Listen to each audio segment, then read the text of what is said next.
before the Shield, before the Avengers, before he became the moral center of the Marvel Cinematic Universe, he was just a small kid, skinny kid from Brooklyn, and he was unwilling to back down, no matter what people say about him or, oh, you can't do this and that.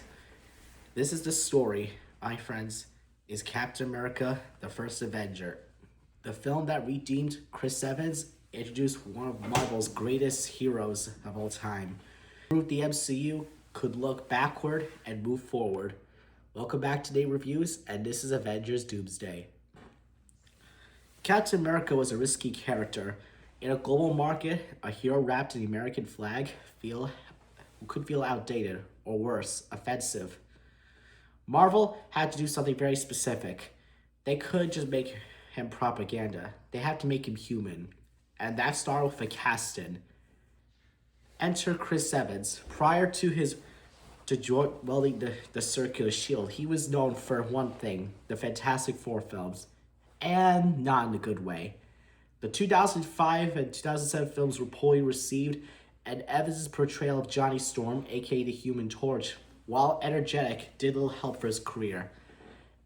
Chris Evans himself didn't want to be looked down to another superhero franchise. In fact, he turned down the movie multiple times. But Marvel saw something others didn't. They didn't see a flashy hero. They saw a Steve Rogers. A good man, not a perfect soldier. When Chris Evans finally accepted the role, it changed everything. Captain America didn't just revive his career, it defined it. Steve Rogers isn't chosen because he's strong. He's chosen because he's a good person. The film spends real time showing us who Steve is before he was injected with the super soldier serum. He stands up to people who mock him, he refuses to quit, and he believes in protecting others. That's what makes the transformation meaningful. When Steve becomes Captain America, it feels earned. So when it comes to directing, Marvel needed a director who understands nostalgia, someone who could capture the wonder without irony. And they've chose the director to do that, Joe Johnston. Joe Johnston previously directed The Rocketeer, and that was a film that stepped in World War II ethics and pulp adventure. Not to mention, he also directed Jumanji, proving he could balance spectacle and heart. Under his direction, the first Avenger feels like a classic war film mixed with superhero serial. The movie doesn't just take place from the early 1940s to around World War II and then all the way to close to the end of that. It lives there. From its Art Deco production, the period costumes, the vintage propaganda reels, and the big band inspired music, everything feels authentic. The film respects the era without glorifying war. It shows sacrifice, loss, and duty.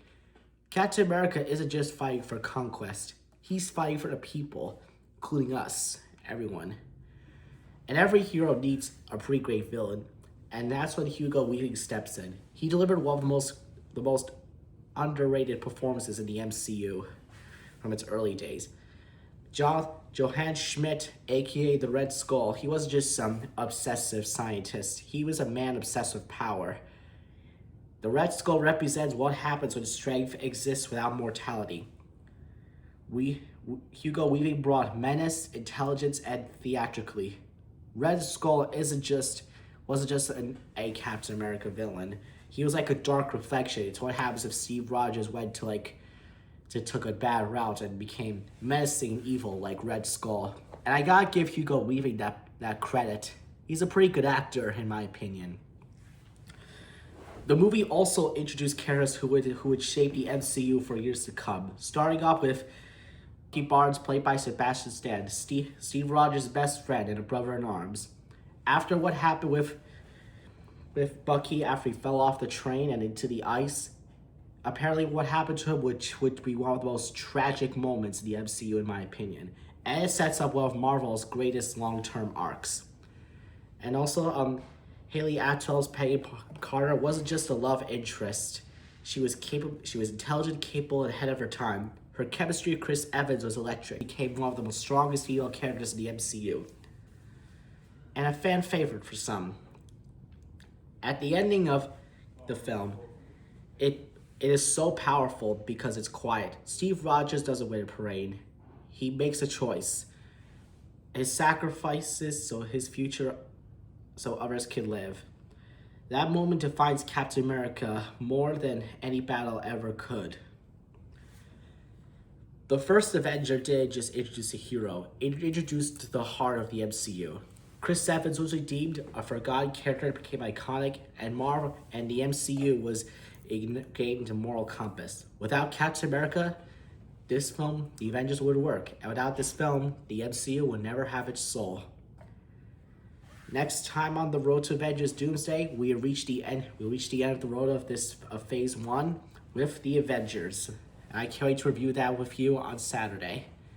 If you enjoyed this episode, make sure you like and subscribe to Nate Reviews and tell me in the comments, is the first Avenger the most overrated Phase 1 film? This is Nate Reviews, and the road continues.